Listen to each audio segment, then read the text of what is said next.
Friend, Shabbat Shalom to everyone this evening. So what was happening out there?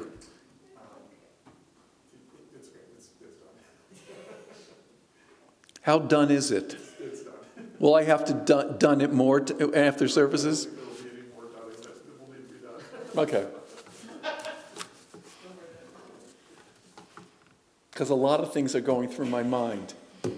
And I need to focus on giving a message, and that's on my mind. So I have to breathe it out. I have to use Lamaze techniques. I was a good Lamaze coach, trust me. Don't they do Lamaze anymore? Ish? What is it, just people take medication, it's all over now?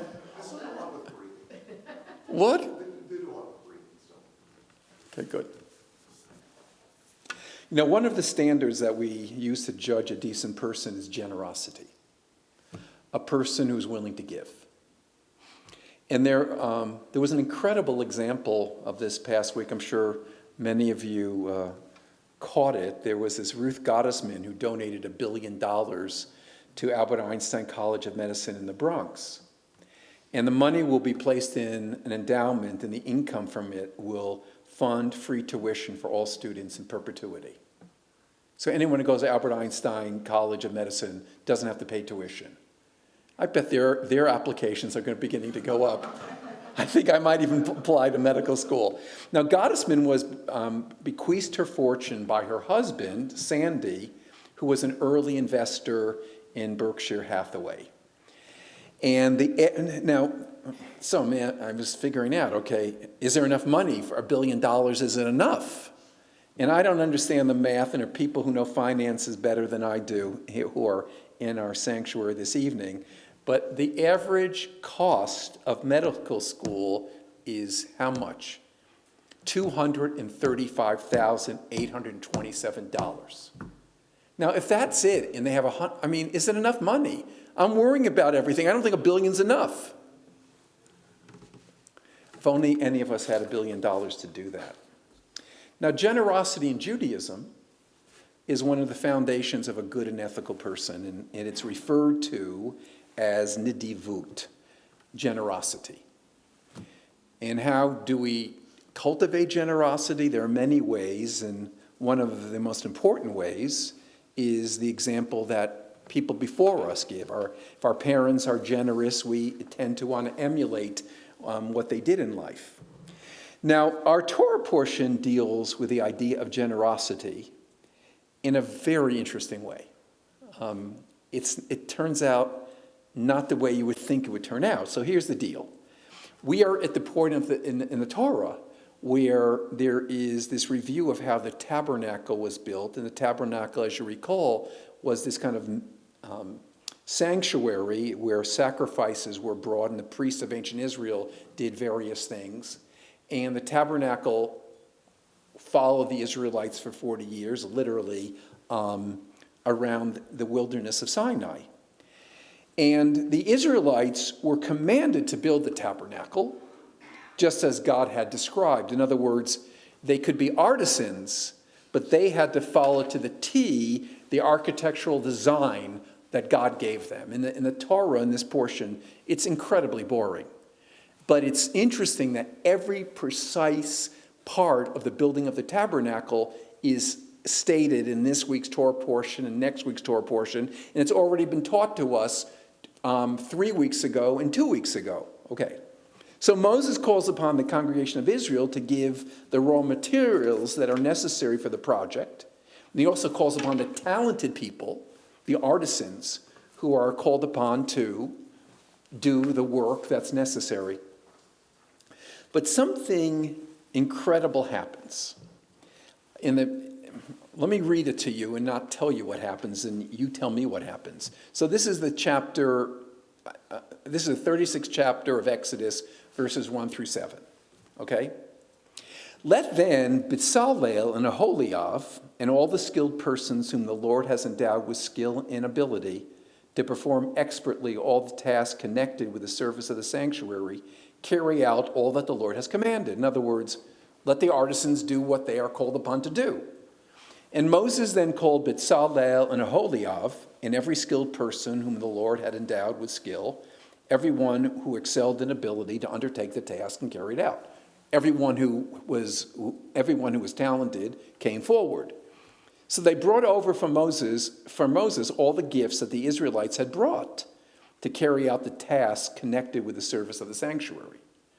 But when these continued to bring free will offerings to him morning and afternoon, all of the artisans who engaged in the task of the sanctuary came each from the task upon which he was engaged. In other words, if you're a leather worker, if you're whatever you did, they came forward and they said to Moses, and I quote, "The people are bringing more than is needed for the task entailed in the work that the Lord has commanded to be done."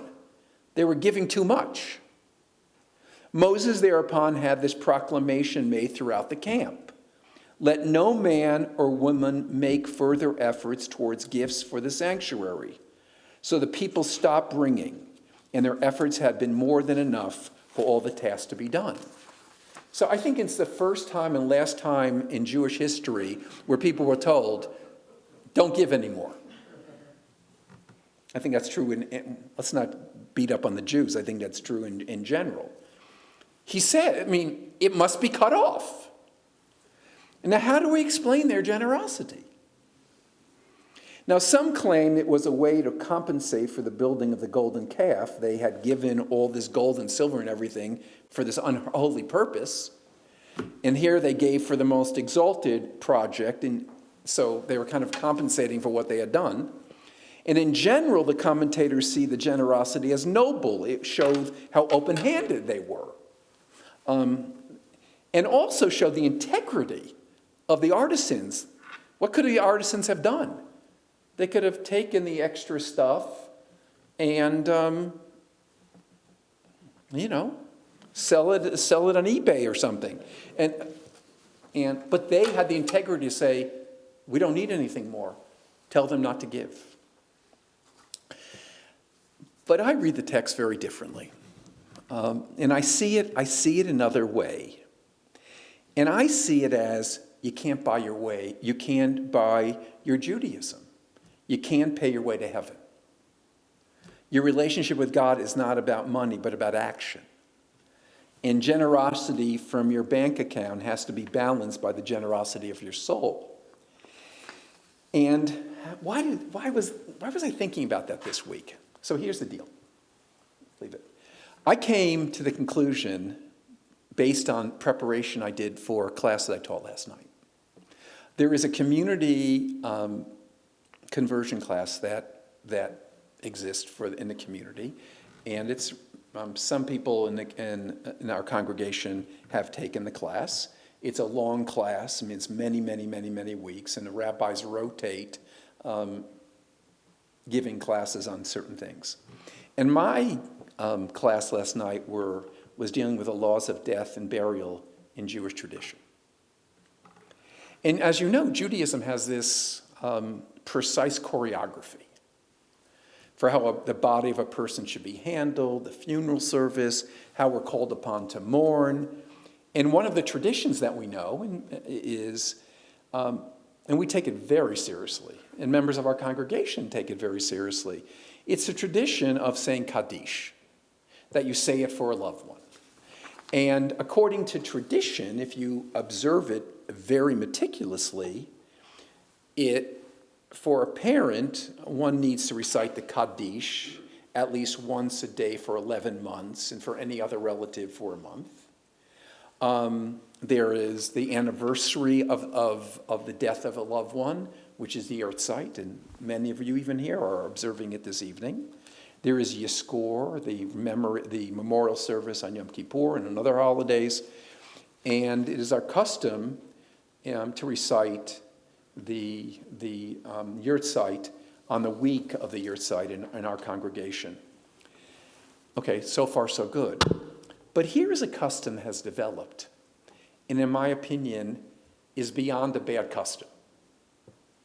You hire someone to say Kaddish for you.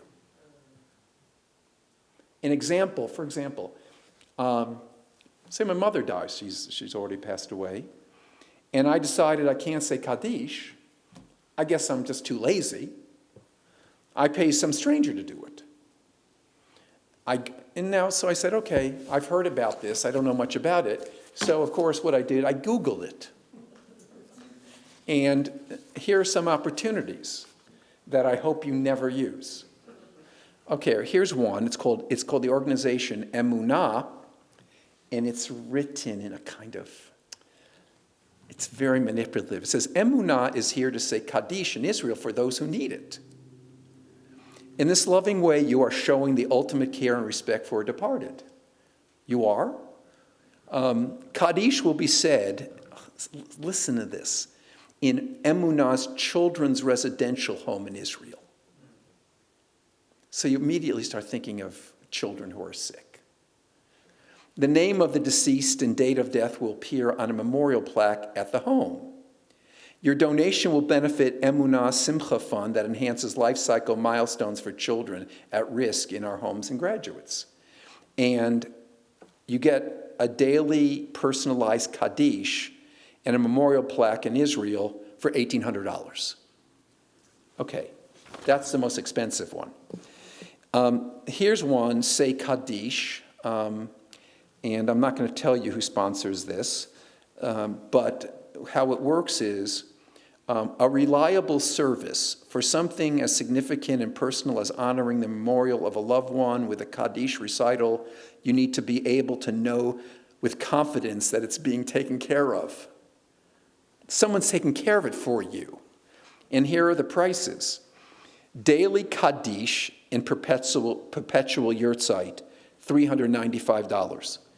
Daily Kaddish, $225.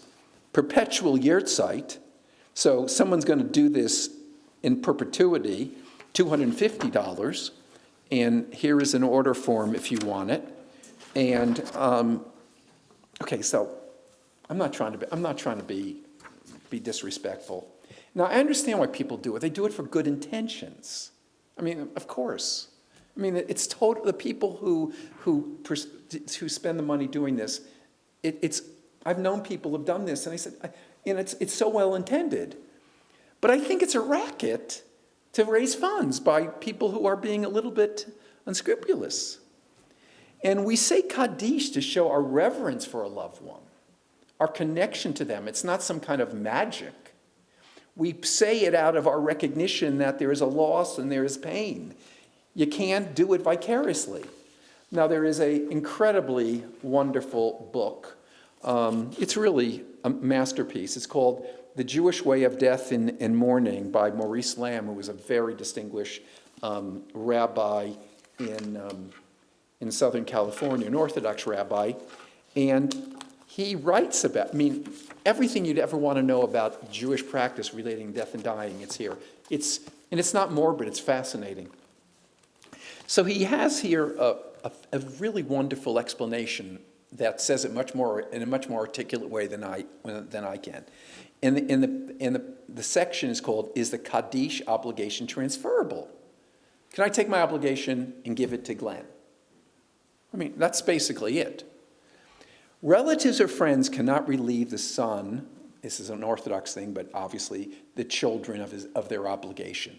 Whether or not a relative happens to attend services regularly, or perhaps a brother was closer to the deceased than the son, it is the son who must recite the Kaddish. Again, it's pre-egalitarian, even though it will be irregularly or even unconscientiously performed. There is no doubt that the daily recitation of the Kaddish may become burdensome, but it is a burden that must be borne, and like other vital burdens in life, cannot be delegated. If you want to do it, do it. If you can't do it, fine. But you can't give it to someone else to do it. No person may be hired to say Kaddish in the place of a living son, whether the designated person is a very pious or moral, scholarly, or a rabbi, or a cantor, or a sexton, whether or not he is a better person than the son. In other words, all because you have some famous rabbi who studies Torah all day saying it in Israel, that doesn't change the reality of it. You can't just give it to somebody else. The Kaddish is not a magical incantation, some exalted abracadabra that opens the gates of heaven and that needs saying no matter by whom. The son's paying for the Kaddish rather than praying it defeats every conceivable purpose of the sacred prayer. No value can be achieved by transferring this personal religious responsibility to a paid emissary. I can go on and on and on, but you're getting the gist. The point is, of course I'm giving to a yeshiva, I'm giving to a yeshiva where someone's saying it for me, okay, that money's going to go to help a student. Or you give the money to Emunah, which supposedly supports a hospital or an orphanage. It sounds great. And generosity is wonderful. And tzedakah is incredibly essential. And the fact of the matter is, and I know in the years I've been in the congregation, how generous people are in our congregation on so many different levels. They're generous to the synagogue, they're generous to the Jewish community, they're generous to all of the communities. They've given to our endowment, they gave to our building fund. People are just in our congregation incredibly generous. And that generosity, I think, is rooted in Jewish values. But in the end, it's about action. That's what we're about. It's about learning. It's about worship. It's about embracing tradition, working towards ethical principles. You can't pay someone to do it for you. Now look, I'm a rabbi, and I try to model Judaism for the congregation. And I'm not a perfect example of being a Jew, but I try. But of course, I do it for myself. I can't do it for anybody else. And I can show people the way, but I can't tell anyone to do the journey. And here is how I see it. Whatever we do with sincerity is valuable. God doesn't demand perfection, but God wants us to try. In my understanding, going back to the yahrzeit, it's much more meaningful if someone could say yahrzeit, if in the year after someone dies, if they say it once a month for somebody, than having someone who doesn't know this person say it and get paid to do it. It just seems fake. It just upsets me that's how people would try to live out their Judaism. Judaism calls upon us to do our best, to try to do better in the future. And we show that with our sincerity, with our dedication, by our time, our faith, and our struggle to become more connected to the tradition. So my call to all of us, including myself, I'm not going to pay anyone else to be Jewish for us. We're going to do, and each of us in our own imperfect way, to live the Jewish life that we possibly can live. Shabbat Shalom.